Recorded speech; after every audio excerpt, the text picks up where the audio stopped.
XRP와 RLUSD, 글로벌 외환시장 완전 장악 시나리오. 여러분 혹시 이런 생각 해보신 적 있으신가요? 하루에 수조 달러가 오가는 외환시장에서 만약 AI가 거래 경로를 선택한다면 과연 어떤 시스템을 고를까요? 그리고 그 선택이 XRP의 가격에 어떤 영향을 미칠까요?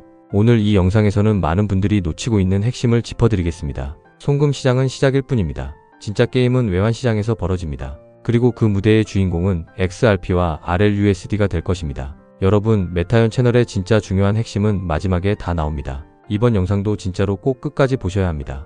AI와 RLUSD가 어떻게 XRP를 1만 달러까지 끌어올리게 되는지를 명확하게 이해하게 될 겁니다. 1부, 기존 시스템의 한계. 먼저 우리가 지금까지 사용해온 국제 송금 방식을 살펴보겠습니다. 여러분이 잘 아시는 스위프트 시스템 말입니다. 사실 스위프트는 돈을 직접 보내는 시스템이 아닙니다. 단지 지시만 전달하는 메시징 시스템입니다. 실제 돈은 중간에 여러 은행을 거쳐야 합니다. 이 과정이 보통 2일에서 3일 정도 걸립니다. 그리고 수수료는 3%에서 5%까지 나갈 수 있습니다. 여기서 더 큰 문제가 있습니다. 은행들은 각 나라의 통화를 미리 예치해둬야 합니다. 이것을 노스트로 계좌라고 부릅니다. 달러, 유로, 엔화, 위안화, 나라별로 돈을 묶어놓는 겁니다. 이것은 비효율의 끝판왕이라고 할 수 있습니다. 자, 그런데 여기서 ODL이라는 것이 등장합니다. ODL은 온디맨드 리퀴디티, 즉 필요할 때 유동성을 제공한다는 뜻입니다. 원리는 생각보다 간단합니다. 보내는 쪽의 통화를 XRP로 바꿉니다. 그리고 3초에서 5초 만에 전송합니다. 받는 쪽에서는 그 XRP를 현지 통화로 즉시 바꿔서 입금합니다.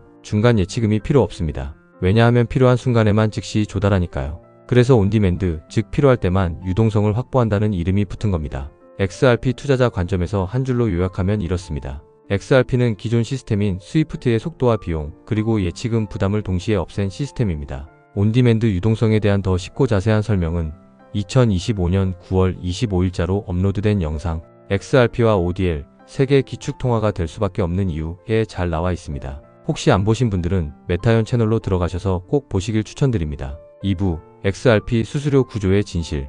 여기서 자주 나오는 질문이 있습니다. 수수료는 어떻게 되나요?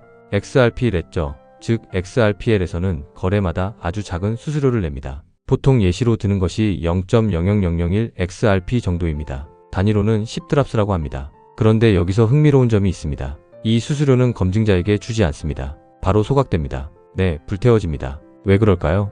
누군가가 장난으로 수백만 건의 거래를 올려도 그 당사자의 XRP가 계속 타버리니까 스팸을 방지할 수 있기 때문입니다. 여기서 명확히 짚고 넘어갈 팩트가 있습니다. RLUSD를 유통할 때 XRP가 고정 비율로 소각된다는 공식은 없습니다. 소각은 모든 XRPL 거래에 붙는 수수료 때문에 발생합니다. RLUSD 거래도 XRPL에서 이루어지면 같이 소각되는 구조입니다. 그럼 검증자 보상은 어떻게 되냐고요? 이것은 비트코인이나 이더리움과 다릅니다. XRPL은 하브이 기반 시스템이라서 채굴 보상이 없습니다. 그래서 비용 구조도 가볍습니다.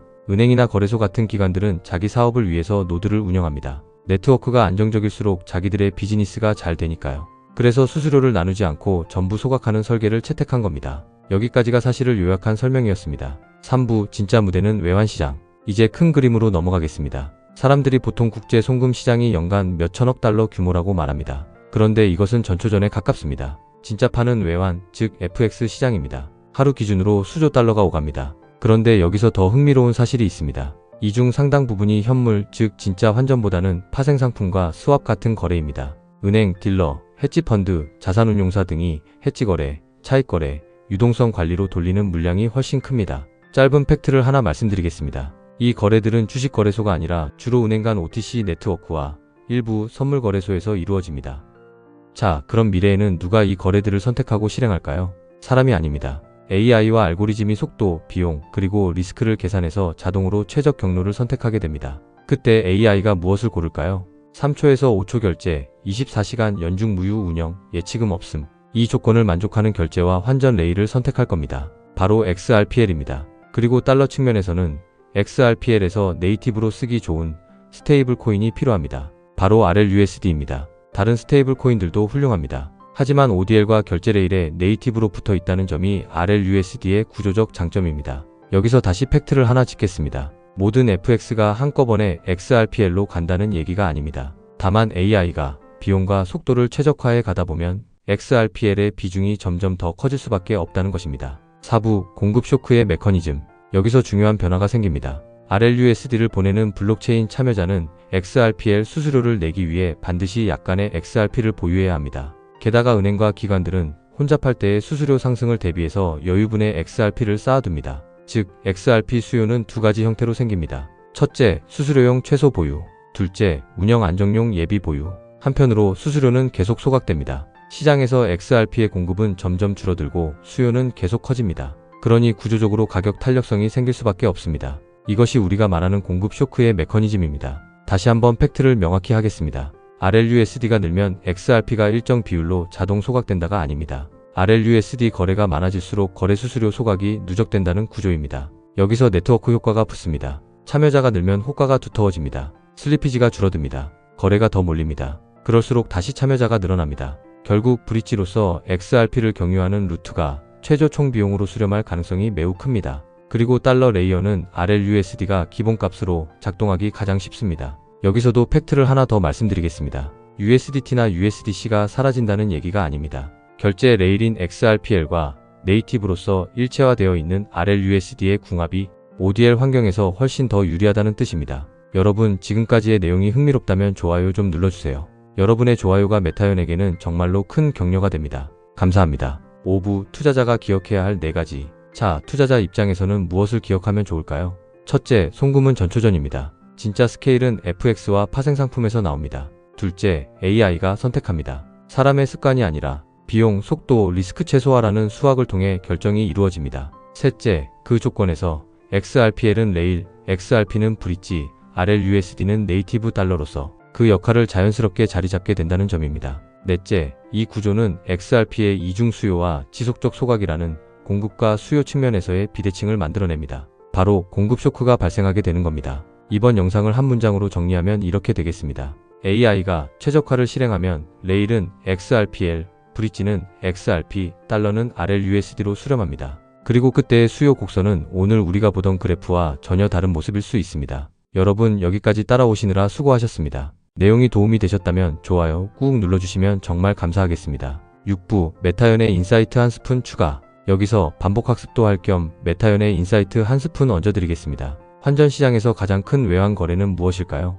많은 사람들이 현물 환전을 떠올리지만 실제로 그보다 더 거대한 시장은 따로 있습니다. 바로 파생상품과 스왑 거래입니다. 그런데 이 어마어마한 거래를 지금은 더 이상 사람이 주도하지 않습니다. 이미 대부분이 AI와 알고리즘의 손에 맡겨져 있습니다. 송금, 환전, 그리고 외환거래. 이 모든 것은 점점 더 AI에게 최적화된 수단과 방법으로 움직이게 될 겁니다. 그렇다면 결론은 너무도 명확하게 XRPL입니다. XRP 레저 위에서 가장 활발히 사용될 화폐는 달러 스테이블 코인일 겁니다. 그리고 그 중에서도 가장 효율적이고 최적화된 존재가 RLUSD가 되겠지요. 이 장면을 한번 상상해 보십시오. 하루에도 7조 달러에 달하는 환전거래. 그 절반 이상이 XRPL 위에서 RLUSD로 이루어진다. 혹시 소설처럼 들리시나요? 하지만 제 눈에는 이것이 정해진 미래의 다큐멘터리로 보입니다. 그렇다면 하루에도 얼마나 많은 XRP가 소각될까요? 시간이 지날수록 그 소각량은 단순히 늘어나는 것이 아니라 기하급수적으로 폭발적으로 증가할 겁니다. 여기서 중요한 포인트는 RLUSD의 발행량이 아닙니다. 유통량입니다. 한번 떠올려 보세요. 이더리움의 가격이 왜 올라갔습니까? 바로 네트워크 위에서의 유통량 증가에 대한 기대감 때문이었습니다. 그렇다면 송금과 환전이라는 글로벌 거래의 심장에서 XRPL 위에서 RLUSD의 유통량이 폭발적으로 늘어나지 않을 이유가 있을까요? 유통량이 늘어나면 자연스럽게 XRP 소각량은 늘어나게 됩니다. 그리고 그 결과는 너무도 뻔합니다. XRP의 가격은 기하급수적으로 상승하게 될 수밖에 없습니다. 크립토 시장에 이런 기대감이 반영되기만 하여도 XRP 가격은 대폭등하게 될 겁니다. 그런데 아직은 아무도 이런 내용을 이렇게 상세히 말하는 이가 없었습니다. 아마도 메타연이 최초일 겁니다. 마무리 10년 후의 시나리오. 여러분, 중요한 내용은 한 번 더 강조하면서 이제 정리해드리겠습니다. 앞으로 시간이 갈수록 RLUSD의 사용은 폭발적으로 증가하게 될 것입니다. FX 시장, 파생상품 시장, 글로벌 무역과 결제가 XRPL로 넘어오면 RLUSD는 네이티브 달러로 자리 잡을 수밖에 없습니다. 그리고 RLUSD 거래가 늘어날수록 XRP 소각량은 기하급수적으로 누적됩니다. 수수료는 작지만 거래 횟수가 워낙 많으니까 쌓이고 쌓여서 결국 공급은 계속 줄어드는 구조입니다. 동시에 은행, 금융기관, 파생상품 거래소, 자산운용사, 나아가 각국 정부와 개인들까지 XRP를 반드시 일정량 보유해야 하는 상황으로 갈 것입니다.